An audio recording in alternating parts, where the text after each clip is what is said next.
Welcome to another episode of the Weekly Podcast. My guest with me tonight is somebody I've been knowing since the second grade. Then went around after the hurricane, kind of lost touch. Then we got back in touch. Hmm. Yeah. A close friend of mine, Yes. Miss Chandria. Drea. That's not your name. Your mama named you Chandria. Well, to the world, I am Drea. Well, Not Drea. many know me as Chandria, but it's okay. Yeah, that's your name. So it is. It's a beautiful name, but So tell your people about yourself. well, I'm Drea. I am a NOLA gal, born and raised. I'm a mother of a beautiful little girl. Mhm. And I am an entrepreneur. I'm a daughter, a best friend, everything under the sun that's amazing. A rare diamond is how I look at myself. I'm a newfound golfer.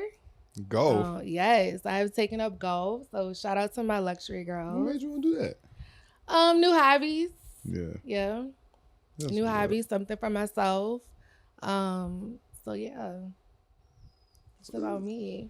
Ain't nothing wrong with that though. I like No, that. Doing something new. nothing. Something new. But we want to talk about divorce Yeah. and children that deal with divorce. Let's talk about it. So how do you feel divorce affect children? So I think it really depends on the situation. With those, like with the parents, Mm-hmm. like what the dynamic is like. Speaking from my own experience, having gone through it twice with my parents, really my mom, but the first time it happened, I was a young child. I was like 4 or 5.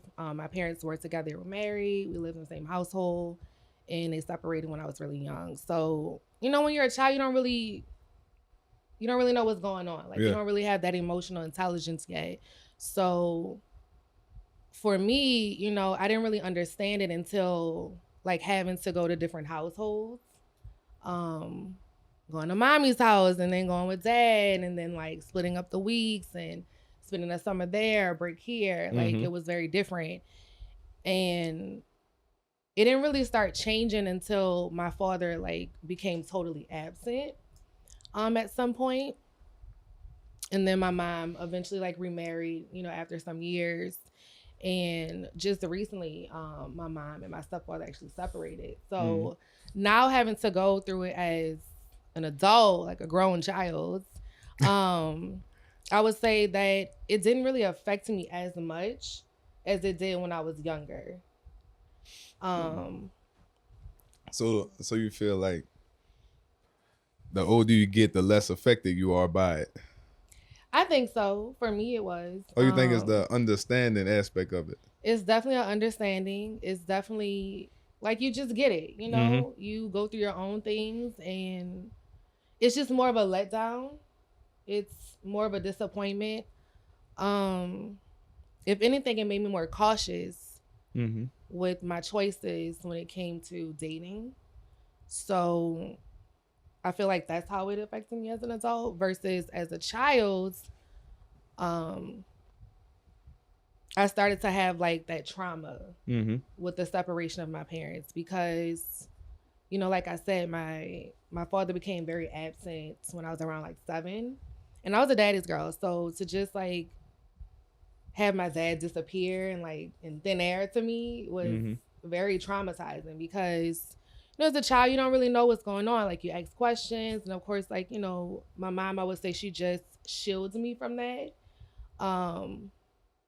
Because I really just didn't understand, but I would blame myself. I would just say like, why is my dad not coming around? Is it me? Did I do him something? Or, what is it? Does he not love me anymore? Things like that. Like the abandonment like issues start coming in, and like Right. the trust issues. I think really like started developing when I was really young. You think that was like one of the biggest traumatic things from your parents separated children as a child? Like basically like you just that whole abandoned feeling? Absolutely, yeah. Because I didn't know like what happened to him. Right. Like, where did you go? It wasn't until like my preteen kind of time, like around Katrina actually, I learned that my dad was incarcerated. Mm-hmm. So I didn't know that. And So how long he was in jail before you found out? I would say a few years. Oh, so he been in jail. Yeah, he was in Right. jail. Like, you know, he became absent. Yeah. So I didn't see him for a while, and it was like after Katrina. Mm-hmm. I did see him. And are you okay? Yeah. So like after Katrina, he actually moved to Texas, Mm-hmm. and that's what we actually relocated to after Katrina. So I was able to kind of like reconnect with him, you know, then, and it still was very awkward because my dad just wasn't himself. He just was a different person, but it wasn't just like I got older and I understood and learned that he had alcohol issues, drug issues. So I think him being incarcerated and trying to come out of that and create stability for himself, it just was really rocky for him. You know, Mm-hmm. being a black man is not the easiest. At all. So I think that was just, you know, he was just trying to find his way. And my parents were very young when they had me and they got married. So my mom was 21. My dad was 26. And I know what that was like. I know what 21 was like for me. I know what 26 was like. And I couldn't imagine, you know, being married at that time and having a kid. Right. Like, you're still trying to figure life out. And, you know, you still don't really know yourself. Like, Right. You're just trying to figure it out. So I think in all of that, as I got older, I really just understood everything that was going on, like that had happened. And I really felt like I was just collateral damage after a while. What you Like, mean exactly? So with collateral damage, I mean like by my parents having their own issues and their own traumas and trying to navigate life, all of the things that transpired out of that, like their behaviors, their actions, their choices, obviously it affects the child. Yeah. And I feel like some of those things were harmful in a way, and I was collateral damage of that. It wasn't intentional. They weren't intentionally trying to hurt me. It was just indirectly hurting you. Yes, so I was affected. So I just feel like that's what it was, and I've made peace with that to understand, like, you know, my parents had their own thing on, like they had their own struggles. And you just feel like you're more at peace at it the older that you got. Yes, so I would say, really, when like my early 20s. I mean, it wasn't always that way, so I would say that. But in my early 20s, I remember I was dating someone at the time. And the person I was talking to, they were kind of like joking with me, like the way they were talking to me. But it was very triggering the way they were talking to me. They were talking to me in a very like condescending kind of way, even though I knew they were like joking. Yeah. It just didn't sit well with me because it was very reminiscent of the times like when my dad wasn't in the best of places. When my dad would, you know, probably be under the influence and I was around him, he wouldn't talk to me in the best of ways sometimes. He would talk to me in a very condescending way, very like belittling me. And I kind of felt like that's what was happening while I was on the phone, you know, talking to this person I'm dating. And I flashed out. Like I flashed out on this person. And, you know, I ended the call and stuff. And I just remember like calling my mom like right after that and saying like, oh my God, like this just happened. And like, why do I feel this way? Like everything just started kind of like bubbling up. And then I like took it back to the time like with my dad, and I still was like on ice with him. Like we just did not have a good relationship. And I was like, why was he this way? Like, why did he leave? Like, you know, did he not love me? Like, why can't you get it together? Like, you know, it's traumatizing when you're a dad's girl and everything is great. You're growing up and then it's just switches. Right. You know, like they're not themselves when you're around them. So that's when I knew like for me, it was time to get help. Like I was like, you know, there's some healing that has to happen. Right. Because it was obviously affecting like my dating life. So would you say that you had a lot of failures when it came to dating, or a lot of things that were good that you found out were bad? just a lot of learning experiences up to this point within dating? I would say yes and no, because so I've only been in 2 serious relationships like in my life. And I know some people don't really count the relationships in high school, but for me it was different because I was with someone up until like in my college years. All right. So to me, that's like a long relationship to have with somebody because it was like teen to your early 20s. Right. Now don't get me wrong, it That was like a count. on and off like type situation, but at the same time, I was with that person up until right before I graduated college. Oh, does that count? Yeah, so that's to me, that's a long time to be with someone.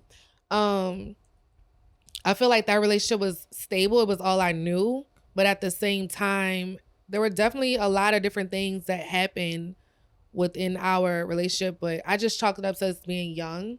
But looking back on it, really was not like the healthiest. I kind of feel like I had slightly like a savior complex, you know, in that relationship, like wanting to fix everything. Because you didn't want that abandonment feeling to come back. Right. So, you know, when stuff like, when we would have issues and they would be away, like I would have that like, come back. Like, you know, like we can work it out type situation. Yeah. Like, you know, despite what actually was happening wasn't right and how it really was, you know, damaging to my feelings. Yeah. Just wanting to have that person around to just not be like alone. But I think that's a real strong abandonment thing though, with not just women but men too. Like people don't want to feel alone, like somebody really about to leave them. Yeah. So it's like they take on the responsibility of, okay, I'm gonna be the bigger person. I'm gonna say I'm sorry, just to make sure you still here. But that's not healthy at all. It's not healthy because you're not thinking about your feelings really. You know, you're pushing all of the negative things to the side, like the things that were not so great that person was doing to you to the side for the sake of, I don't want to be with myself in peace. Yeah. And so that was very early on for me, like even in that relationship. Now, of course, it ended, in my opinion, very tragically. There was nothing that could come back after that. So, you know, after that time, that's when I really started to just date. Because that was the only person I knew for like so long. So I really like dated, and even in that, like, you know, I was in my early 20s. I was having fun, of course, but I just feel like I always still had that like trust and abandonment thing, like still kind of lingering in a way. Which in some aspects I think was kind of intimidating to some guys, because how would you come off like that? Exactly. I think it would come off slightly needy sometimes. Right. Always wanting to fix whatever issues they had. Probably being a little overly supportive. And you think it made it easy for people to take advantage of it? Yeah, absolutely. Yeah. So being that vulnerable, you know, and I think some men unknowingly sometimes like pry on that, or like they take advantage of it too. Right. Because it works in their advantage. Yeah. So they know they got somebody that's gonna give them probably difficulty when they know they need to leave it alone. But you know, if you always coming as a don't leave me alone type person, then they gonna feel the pressure of, all right, maybe I shouldn't do that. Yeah. But at the same time, they know it ain't right and want to leave it alone. Yeah. And then they probably do something traumatic to where you really be like, yeah, I can't do this. Yeah. That's usually how it was. Yeah. But I think that's with a lot of young women though. Like, cause people always want something. But we like to wait till the last minute till like everything blows up in front of our face for us to really be like, nah, I can't do this no more. Yeah. But that's not healthy. It's not. It's not healthy. It's not good. Because we have a lot of flags of we need to leave this person alone. Absolutely. And I definitely feel like I was a rose-colored smoke mirrors girl, like just not looking at the flags. They were waving like right in my face. And I'm just like, oh, it's okay. We can fix it. Right. But no, everything I can't can't be fixed. No, it can't be fixed. And I don't want to fix it, honestly. Right. I'm at the point in my life when we ain't fixing nothing. We ain't doing that. So I definitely, you know, I definitely feel like all of those things stem from my childhood, like Mm-hmm. the relationship I started to have, you know, with my dad. Um, Now I would say after that epiphany and me feeling like I need to do, you know, healing and getting help and stuff, which I did. Um, Ironically, my dad actually got in a really bad accident that caused him to lose his eye.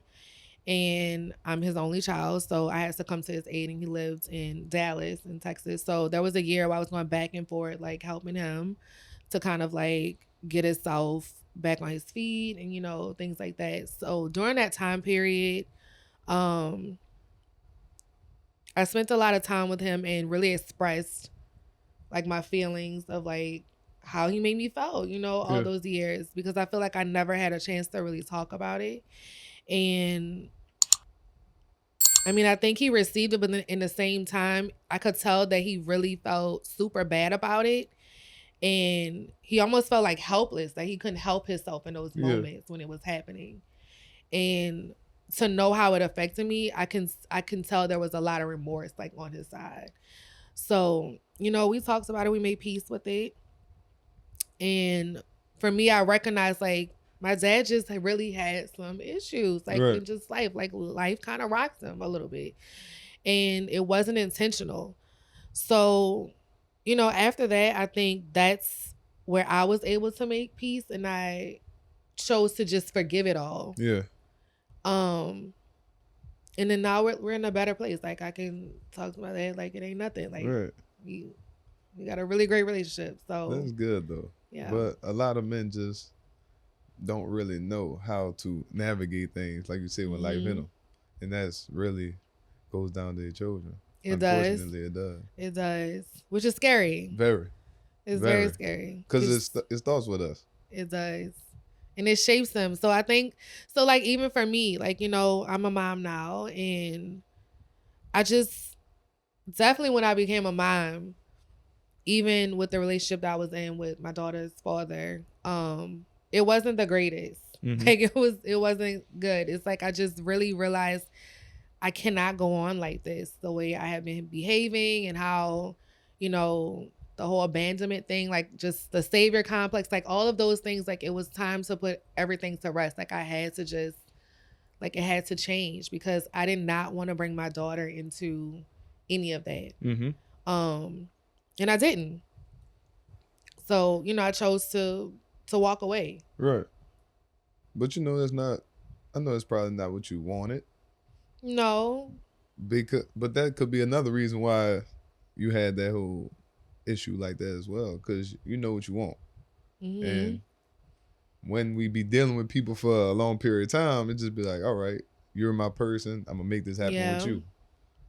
But that's where we fall short. Yeah, because sometimes that may not really be a person. You want it to be a person because, you know, you're so engaged in the potential of it all. And I think we just already put in our mind that that's that our person. So then we try to shape everything like in our lives, you know, like everything that we do to make sure we can still have that person in our lives, even though it's not right. That it's like a puzzle piece. Like that person ain't fitting, it just ain't fitting. Yeah. And you trying to force it and it's just not gonna work. Right. So I just feel like that was kind of the situation. You know, it was very sad because it was also somebody I had known for a very long time and somebody I dealt with for a long, long time. And it took for me to get pregnant to be like, this is not gonna work for us. Mm-hmm. Like we've been down this road, but this time it's like, I literally remember saying like, I think our ship has sailed. Like it has sailed. Like this is not gonna work.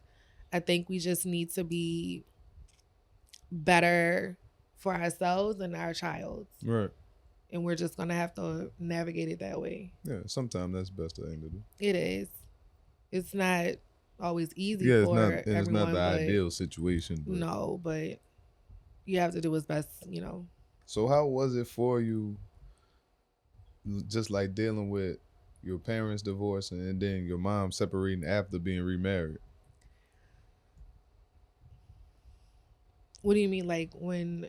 Like how was that? Like how mentally was that for you?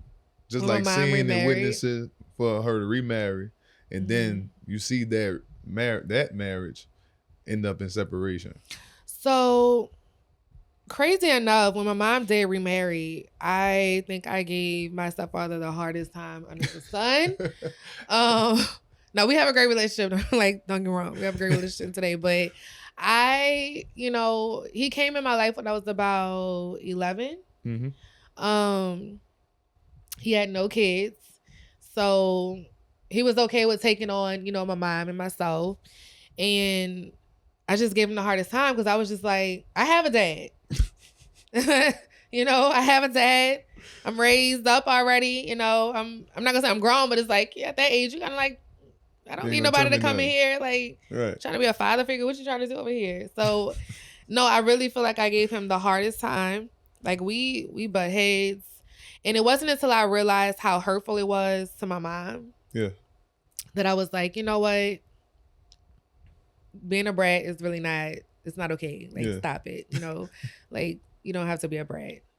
This man is coming in here trying to make a life for, my mom and myself. And my mom is happy. She's at peace. And I don't want her to not be at peace with knowing that her child is not getting along with someone that she has fallen in love with and wants to do life with. Right. I would say it was a very long road. I feel like we didn't really start seeing eye to eye until after high school for me. And I told you he came in at 11, so it was straight hell. It's a very long time to be giving hell, but I did. But we got to a greater place, and everything was as it should be. It was, I don't want to say the perfect family, but if you want to say that, that's kind of what it was. And then I have a sibling, so I do have a little brother. So right when I went to college, my mom got pregnant again, which is crazy. And I have a 13-year-old little brother. We're 20 years apart. And so I think once that happened, that just brought all of us like a lot closer. When my little brother came, and I would say to see everything play out how it did, it's just very disappointing. Like, everything was fine, love is what it should be, family is what it should be. And it was like witnessing a slow death.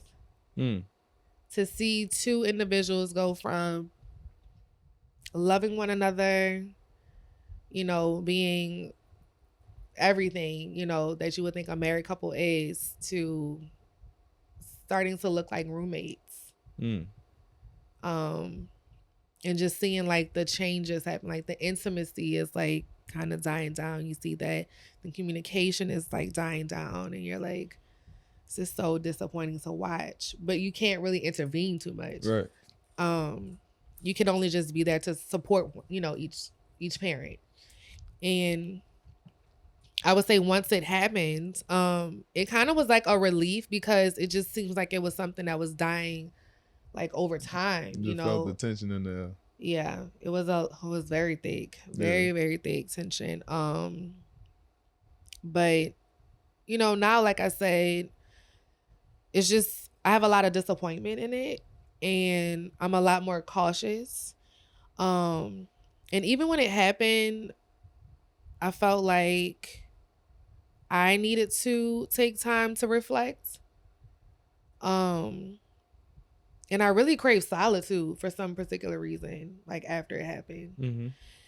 I was actually dating around the time when it happened. I just decided to say, no, I'm okay. I really think I just need time to myself. Right.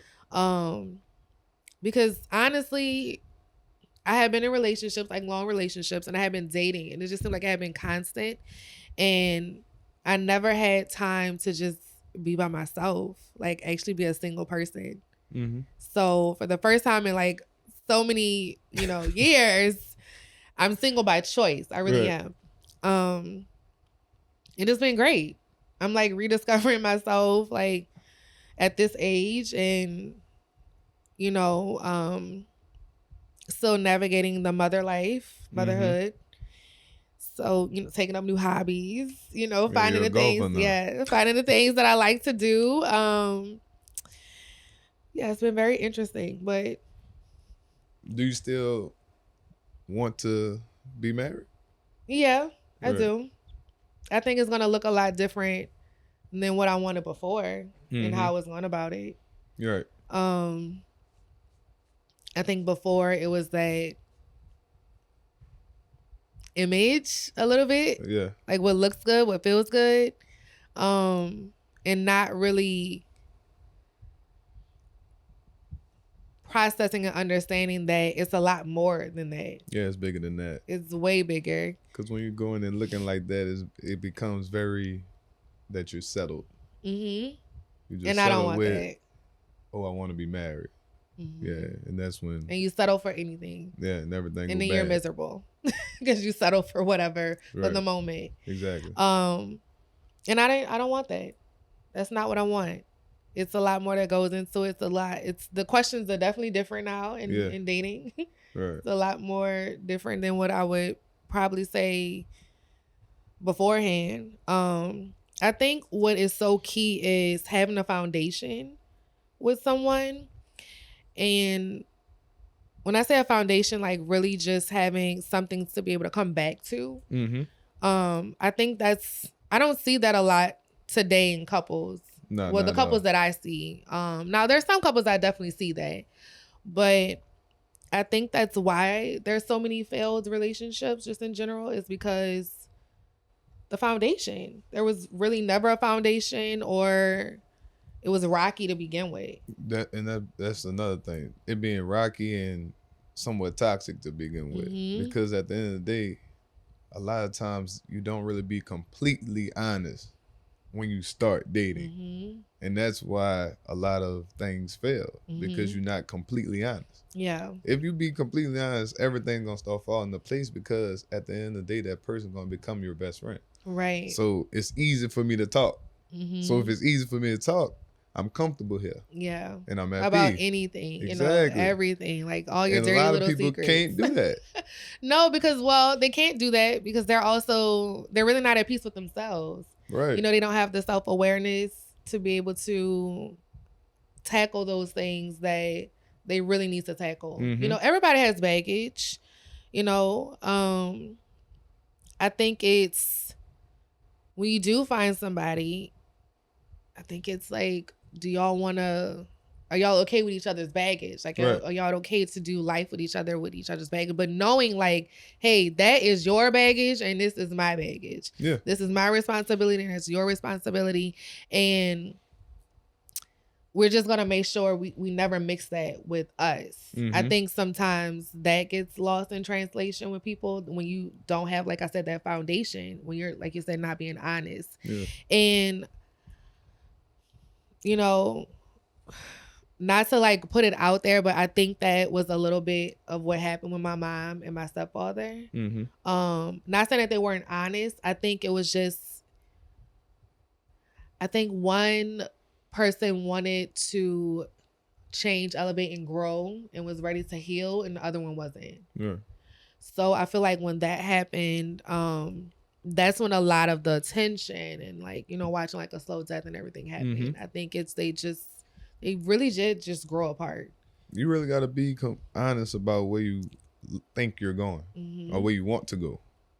For sure. And with your flaws. A lot of people not honest about it. No. But you got to be, like I say, you got to be completely honest. Yeah. Can't be half honest. Like naked. Like literally like your dirty little secrets, like everything. Everything got to like, be your out deepest, there. darkest secret, like everything. You have to share that.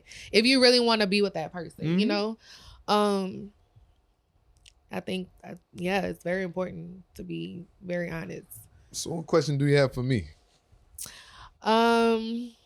Question do I have for you?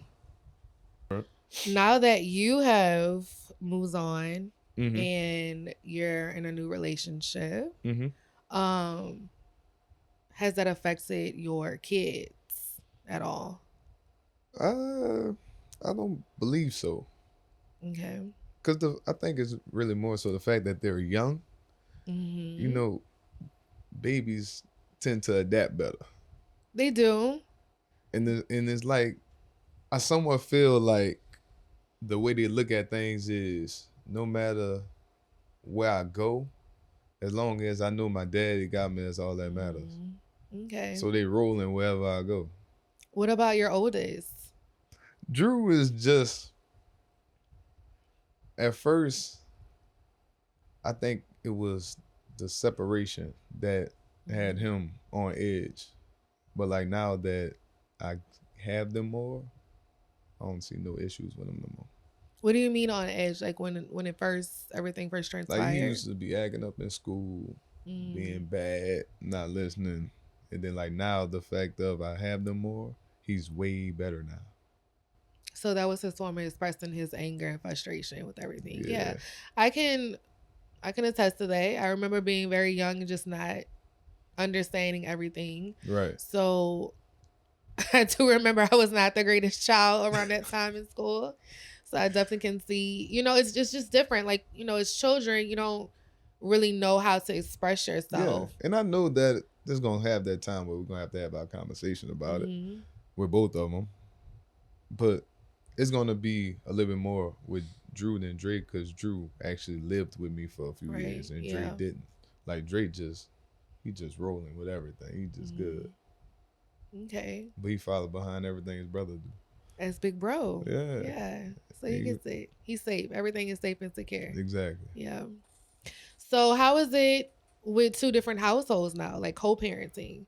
Do you see a difference in with like how I do things, how she do things?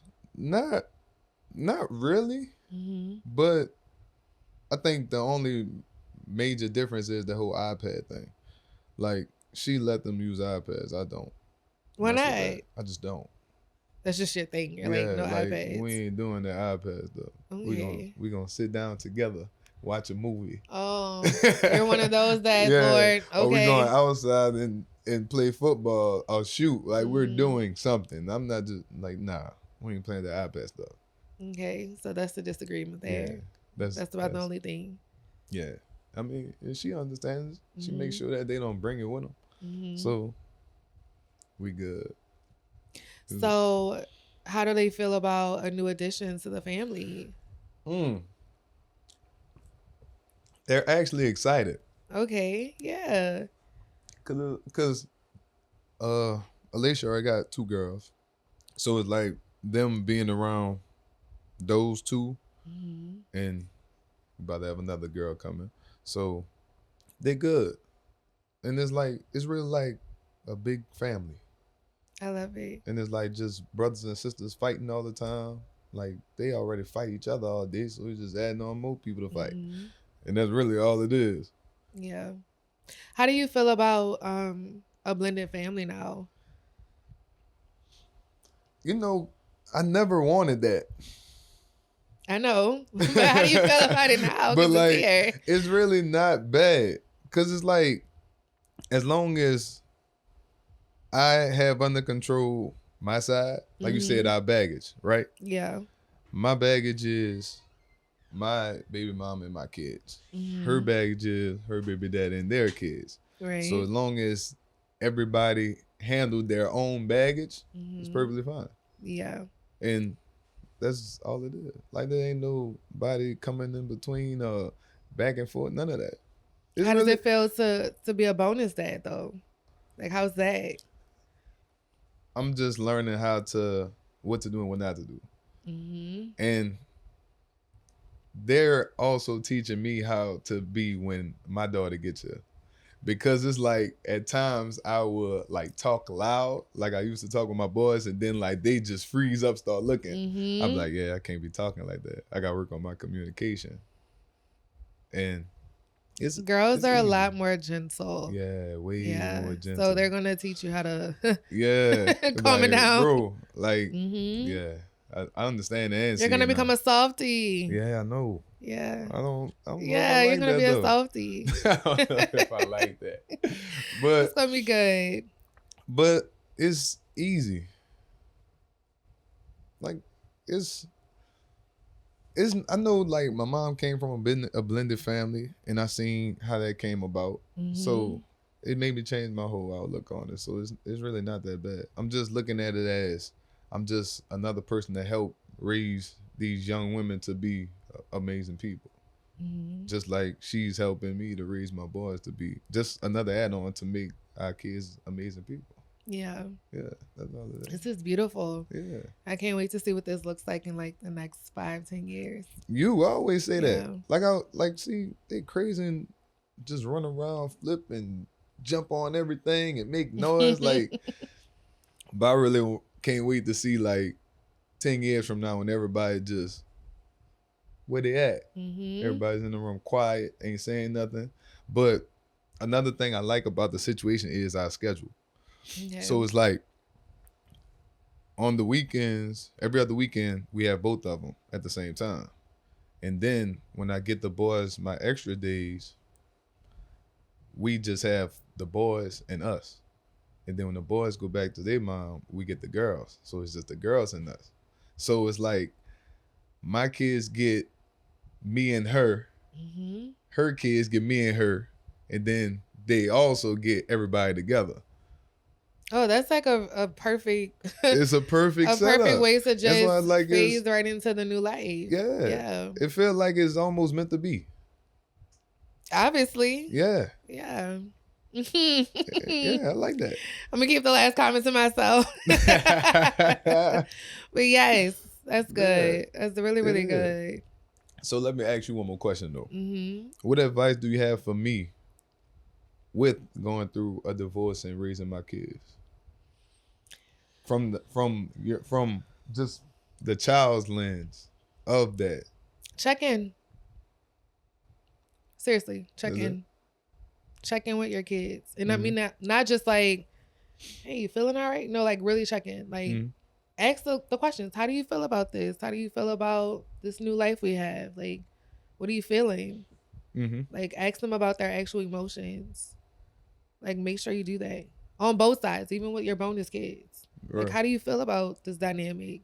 Is there anything you would want me to do differently or more or less? Like, yeah, check in. Treat it like you treat your relationship. It is a relationship. Right. It is definitely still a relationship. Right. You are building a new relationship with your bonus kids and even your children. Right. So yeah, that's what you need to do. That's easy enough. That's easy to do. It's easy, but I mean, tough conversations sometimes. So just be prepared for it. I think I really started mastering tough conversations now that I'm older. Cause like really, I really don't care what people gotta say no more. So that definitely comes with age because I don't care either. Exactly. I don't care less. Yeah. So yeah, check in. I would say that's something I wish I would have had in both situations. When I was a child, when I was an adult. Well, when I was an adult, I definitely think. Hi. Hello. She really come here and smile. It's okay. I definitely wish I had that as a child. And I definitely think it would have changed a good bit because that would have been a way to validate my feelings, express my feelings, try to navigate them. And I think some traumas could actually have been avoided. Well, just a check-in. Right. But just a check-in. Gotcha. Just to make sure you're okay. Gotcha. Yeah. That makes sense. Well, thank you for doing this episode with me. Of course. This was fun. I'm glad you very cute. Very cute. Hi. Hello. I know. It's been so long. How are you? Oh my gosh, you look like your mommy. Yes. How are you doing? I love your hair. Why you had to get all low like that? Oh, because it's on camera. And this is the weekly podcast. Be sure to like, comment, and subscribe. Tune in next week.